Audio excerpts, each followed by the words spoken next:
Hello. आज redemption of preference share का है ना सेकंड पार्ट सिखाता हूँ। पिछला वीडियो में कुछ उसके कंडीशन, कैसे उसको रिडीम करते हैं, उसका क्या क्या प्रोविजन है, कौन सा सेक्शन एप्लीकेशन कौन सा सेक्शन एप्लीकेबल होता है, उसमें फ्री प्रॉफिट क्या होता है, डिस्ट्रिक्टेड प्रॉफिट क्या होता है, अनडिस्ट्रीब्यूटेबल प्रॉफिट किसको बोलते हैं, डिस्ट्रीब्यूटेबल प्रॉफिट किसको बोलते हैं, ये हमने लास्ट वीडियो में दिया था। आज उसका आगे सिखाता हूँ। आज क्या सिखाऊंगा, इसका पहले अकाउंटिंग ट्रीटमेंट सिखाता हूँ। अकाउंटिंग मतलब जनरल एंट्री, इसमें क्या क्या होता है तो हम यही सिखाता हूँ, ये लिखवाता हूँ। ये लिखवाने के बाद आपको एक प्रैक्टिकल क्वेश्चन कराऊंगा तो आपको ये चैप्टर समझ में आ जाएगा। तो इसका हम क्या सिखाता है, अकाउंटिंग ट्रीटमेंट। अकाउंटिंग ट्रीटमेंट मोटा मोटा यही था ना। जैसे ये कंपनी है, ये कोई कंपनी है, ये लोग हैं, ये शेयर होल्डर है। कंपनी ने इसको शेयर इशू किया था, प्रेफरेंस शेयर इशू किया था उस समय। अब क्या कर रहा है, इसको वापसी कर रहा है। पैसे जो लिया था ना, पैसे इसको दे रहा है, इसका यानी रिटर्न कर रहा है। पैसे को क्या कर रहा है, रिटर्न कर रहा है, यानी इसको रिडीम कर रहा है। क्या कर रहा है, रिडीम कर रहा है। तो अब रिडीम कर रहा है तो क्या एंट्री होगा, जब ये लिया था इसके लिए लायबिलिटी था, अब ये लायबिलिटी खत्म हो रहा है। लायबिलिटी खत्म होकर किसको पेमेंट करेगा, इस प्रेफरेंस शेयर होल्डर को। तो लायबिलिटी जब खत्म होती है डेबिट, और किसको देना है, इस प्रेफरेंस शेयर होल्डर को, तो प्रेफरेंस शेयर होल्डर क्रेडिट हो जाएगा। तो पहला एंट्री क्या हो जाएगा, preference share capital account debit. अगर प्रीमियम में वापसी करो तो premium on preference share debit. To क्या हो जाएगा, प्रेफरेंस शेयर होल्डर।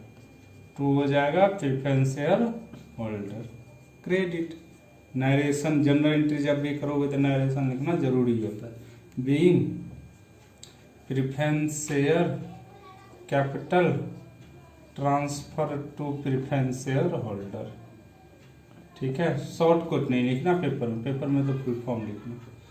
अब फिर इसको, ये तो अभी ड्यू हुआ है, एक प्रकार का ये क्या हुआ है, ये हमने ड्यू किया है। अब इसको क्या करोगे, पे करोगे। पे करने का एंट्री क्या हो जाएगा, preference share holder account debit to bank. Sir ये सब में एंट्री फिक्स है? हाँ जी, ये एंट्री तो फिक्स है, बस अमाउंट का चेंज होगा, बाकी सारा एंट्री, ये दोनों एंट्री मोटा मोटा सब में फिक्स है। Being preference share holder paid. Preference share holder को हमने क्या कर दिया, पेड कर दिया। पहला एंट्री, दूसरा एंट्री। सर ऊपर नीचे एंट्री कर सकते हैं, ऊपर नीचे ये दोनों तो ऐसे ही रखो, बाकी नीचे कभी ये एंट्री से पहले भी नीचे जो अब एंट्री लिखा तो वो भी कर सकते हो, ऊपर नीचे में कोई प्रॉब्लम नहीं, लेकिन एंट्री ये होना चाहिए, इसमें कोई गलती नहीं होनी चाहिए। अब क्या होगा, अगर इसको हम फ्री प्रॉफिट से करें, किससे करें, फ्री प्रॉफिट, डिस्ट्रीब्यूटेबल प्रॉफिट से हम करें तो क्या एंट्री हो जाएगा, तो अब ये हो जाएगा free profit account debit. Free profit account debit. Sir free profit क्या होता है, वो लास्ट वीडियो में बताया था क्या क्या होता है। पीएनएल अकाउंट होता है, जनरल रिजर्व होता है, वर्कमैन कंपनसेशन होता है, सरप्लस होता है, ये सारे फ्री प्रॉफिट है। तो यहाँ पे वो फ्री प्रॉफिट में कोई भी प्रॉफिट होता है वो डेबिट हो जाएगा। टू कहाँ पे, अब किस इस पैसे को कहाँ डाल देंगे, कैपिटल रिडम्पशन रिजर्व में। कैपिटल रिडम्पशन रिजर्व में ये पैसे डाला जाएगा, यानी सीआरआर में। तो क्या होगा, फ्री प्रॉफिट अकाउंट डेबिट, अगर general reserve account debit to CRR, surplus account debit to CRR, जो भी रहे उसके अकॉर्डिंग हो जाएगा, ये एंट्री हो जाएगा। तो बीइंग क्या हो जाएगा, being profit transfer to CRR. Profit कहां ट्रांसफर कर दिया हूं, सीआरआर। इसमें प्रॉफिट को कह सकते हो ब्लॉक भी हो गया, यानी प्रॉफिट सीआरआर में चला गया। अगर इसके लिए आउट ऑफ कैपिटल करोगे तो शेयर इशू करोगे, तो शेयर इशू का एंट्री क्या होगा, शेयर इशू का एंट्री क्या होगा, इशू ऑफ शेयर का एंट्री क्या होगा। इशू ऑफ शेयर का दो एंट्री होगा। पहला एंट्री होगा bank account debit to share application account. Share application account. फिर क्या होगा, being application money receive. Being application money receive, जो 12th में पढ़ रखे वही है। फिर क्या होगा, share application account debit to share capital being share application account due. ठीक है, ये शेयर इशू का। अगर कभी क्वेश्चन में कहेगा एसेट को बेचो, एसेट सोल्ड का एंट्री, एसेट सोल्ड का एंट्री करोगे तो बैंक अकाउंट डेबिट। अगर लॉस हो गया, इफ लॉस, अगर बेचने में क्या हो गया इफ लॉस, तो उसका नाम सरप्लस लिख लो, सरप्लस अकाउंट। एक अकाउंट फिक्स कर लो जो हर एक में डालोगे। टू एसेट्स, जो भी एसेट बेचोगे, इन्वेस्टमेंट मशीन। अगर इफ प्रॉफिट हो जाए तो भी उसको ही सरप्लस लिख लो। इफ प्रॉफिट भी हो जाए तभी भी आके इसमें डालोगे सरप्लस में, टू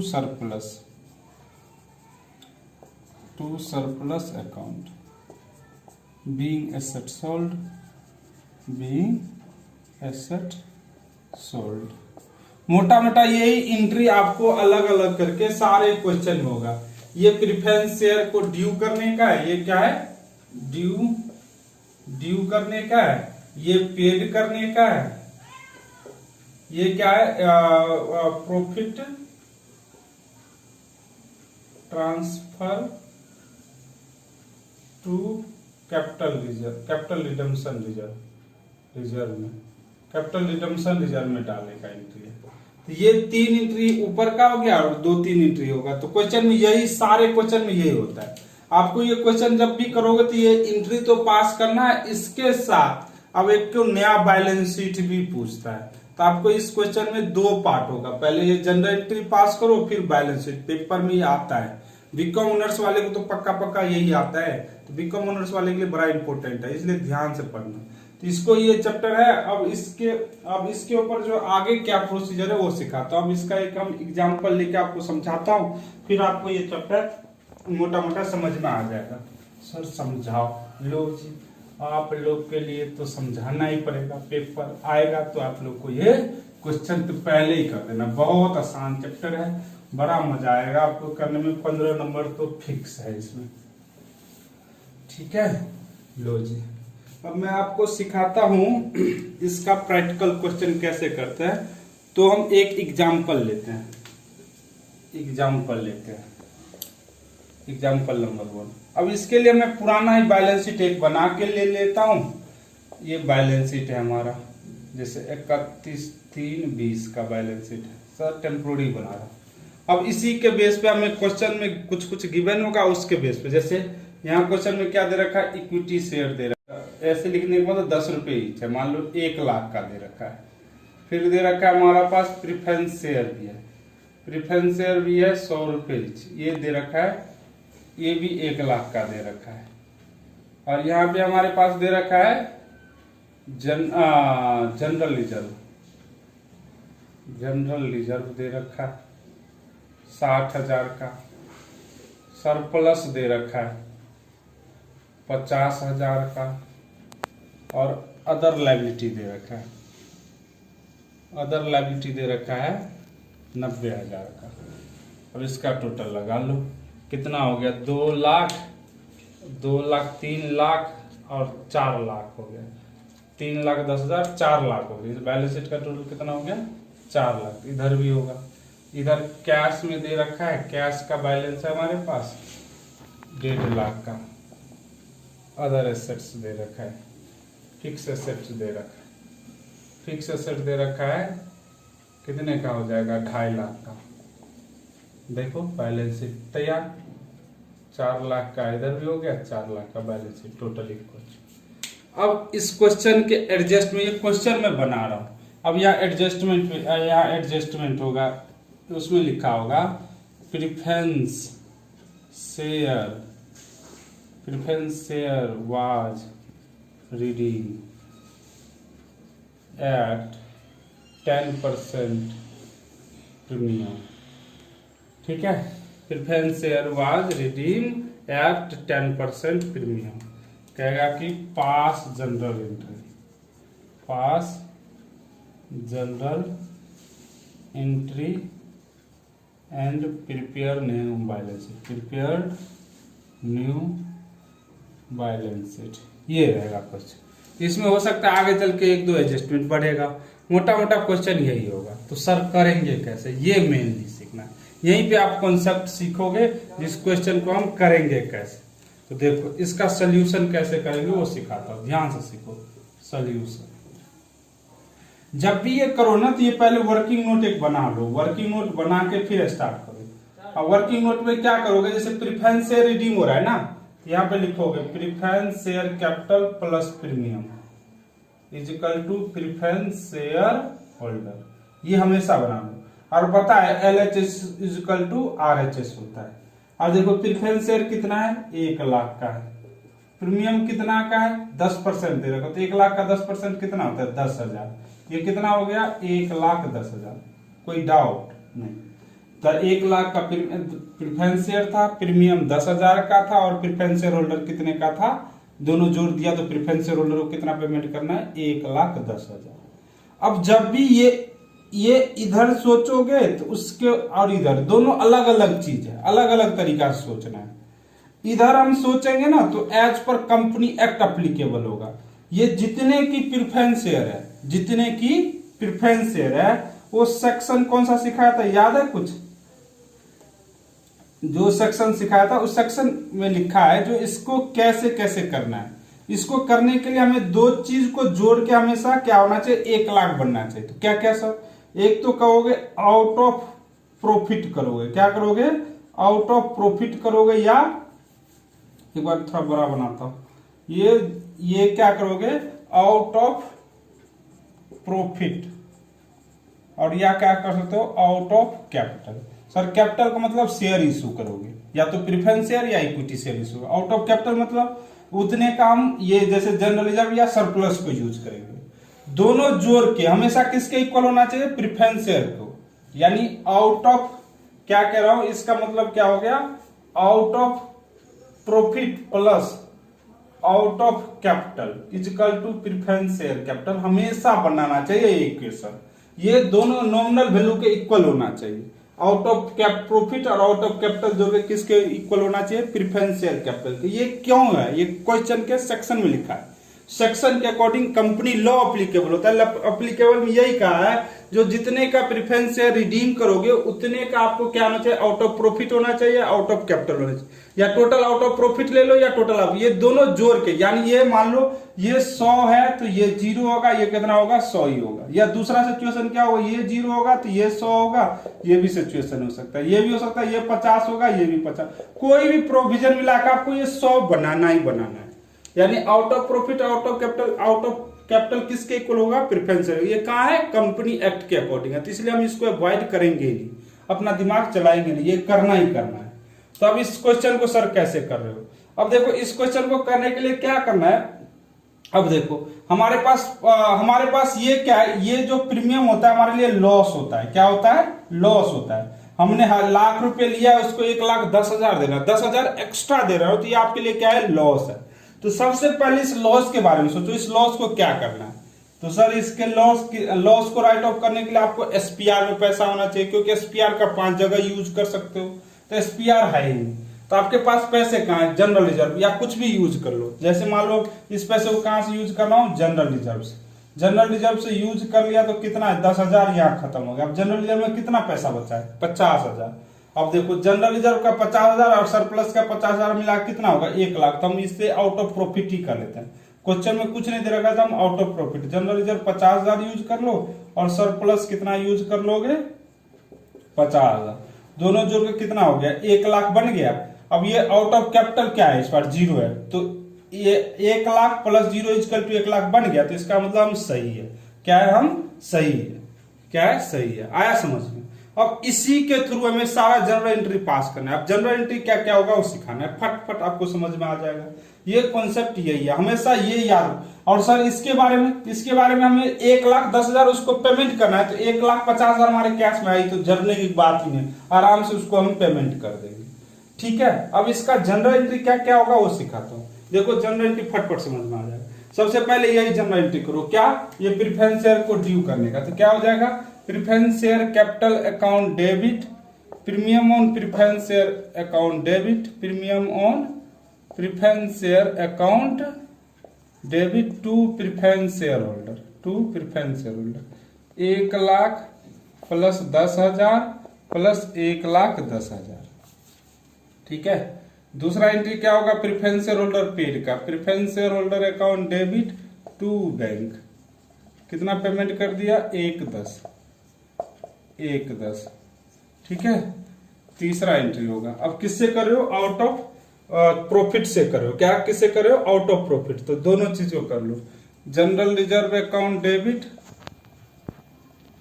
क्यों ये खत्म हो रहा है ना, ये सीआरआर में जा रहा है, तो जब ये लायबिलिटी वाला खत्म होता है डेबिट होता है। सरप्लस अकाउंट डेबिट टू कहां जा रहा है ये पैसे, सीआरआर में, टू सीआरआर, कितने का हो गया, ये 50,000 का, ये 50,000 का, ये 1,00,000 का, खत्म।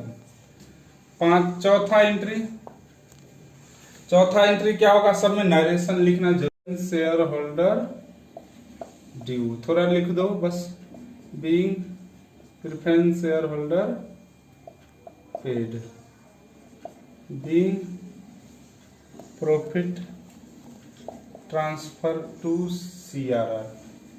ठीक है, अब चौथा एंट्री क्या होगा, इस लॉस को खत्म करने का।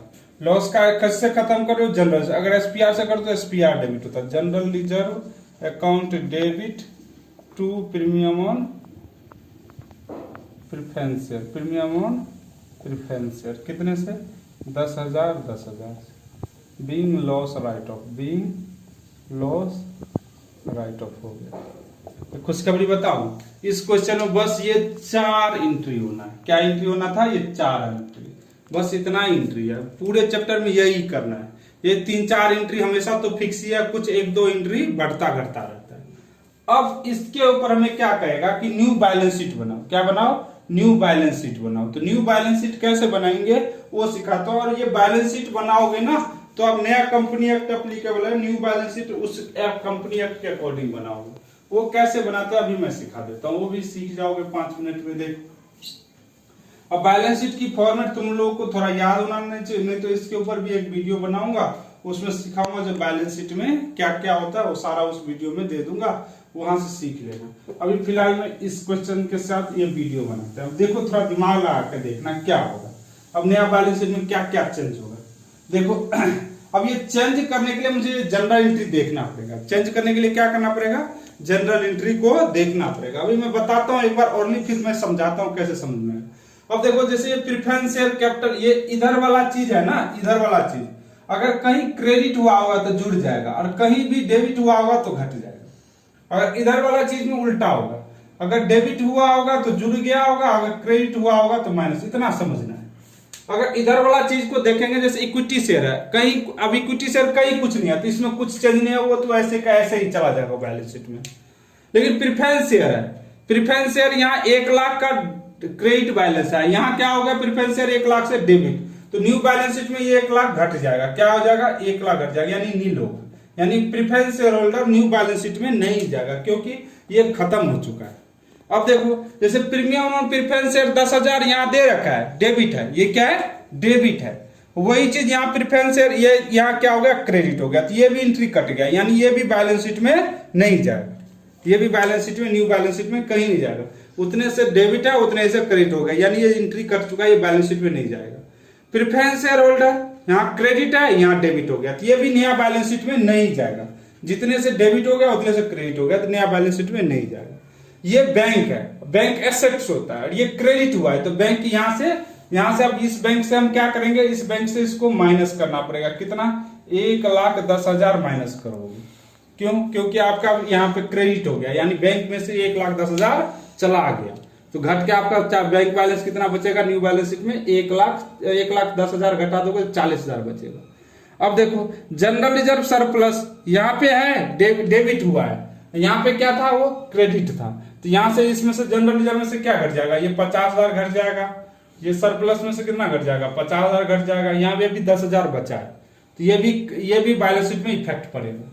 और सीआरआर, अब सीआरआर यहाँ पे क्रेडिट हुआ, तो एक सीआरआर, नया सीआरआर अब यहाँ बन जाएगा, ये दोनों हट जाएगा, यहाँ पे 1,00,000 एक नया सीआरआर आ जाएगा, ठीक है, क्योंकि एक क्रेडिट हुआ है और कुछ कहीं नहीं हुआ। अब देखो, जनरल रिजर्व और 10,000 घट गया, यानी ये 0 0 हो गया, ये सब 0 हो गया, यहाँ पे क्या आ जाएगा, CRR आ जाएगा। अब इसको हम क्या बनाना पड़ेगा, नया बैलेंस शीट बनाओगे तो कैसे दिखाओगे वो सिखाता हूं। नया बैलेंस शीट का फॉर्मेट होता है बैलेंस शीट एज एट, ठीक है, 31/3 क्या होगा, 31/3/20, बस ये फॉर्मेट होता है। यहां क्या होगा, पर्टिकुलर नोट्स टू अकाउंट और अमाउंट। सबसे पहला पार्ट इक्विटी एंड लायबिलिटी, उसमें से पहला पार्ट क्या था, share holder fund. Share holder fund का भी पहला क्या है, शेयर कैपिटल। बी पार्ट क्या है, रिजर्व एंड सरप्लस, ठीक है, दूसरा है। अब दूसरा में ये हो गया, ये हो गया, अब ये हो गया अदर लायबिलिटी है, तो हम क्या कर लो, अदर लायबिलिटी है तो ये करंट लायबिलिटी में डाल देंगे, करंट लायबिलिटी। अब इस समय तो कोई चेंज ही नहीं हुआ, ये एज इट इज 90,000 यहाँ कर लो, क्या कर लो, 90,000 कर लो। हमें क्या बनाना पड़ेगा, 2-3 नोट बनाना पड़ेगा, जैसे शेयर कैपिटल का नोट बनाओगे, नोट्स 1 शेयर कैपिटल। अब नोट जब भी बनाओगे तो पुराना शेयर कैपिटल लिखो। इक्विटी शेयर कितना है हमारे पास, 1 लाख का। कोई नया इक्विटी शेयर आया, नहीं आया। प्रेफरेंस शेयर कितना का है हमारे पास, 1 लाख का। अब इसमें से क्या हो गया, रिडीम हो गया, तो लेस रिडीम कितना, 1 लाख। ये कितना हो गया, 0। तब ये 1 लाख 1 लाख कितना होगा, 1 लाख का ही ये क्या रह गया हमारे पास, शेयर कैपिटल। तो यार 1 लाख डाल दो शेयर कैपिटल में। अब देखो प्रेफरेंस शेयर तो खत्म हो गया, जनरल रिजर्व। अब दूसरा बनाओगे reserve and surplus, note number 2 reserve and surplus का। रिजर्व एंड सरप्लस में जनरल रिजर्व है और क्या है, और सरप्लस है, ये दोनों जोड़ को।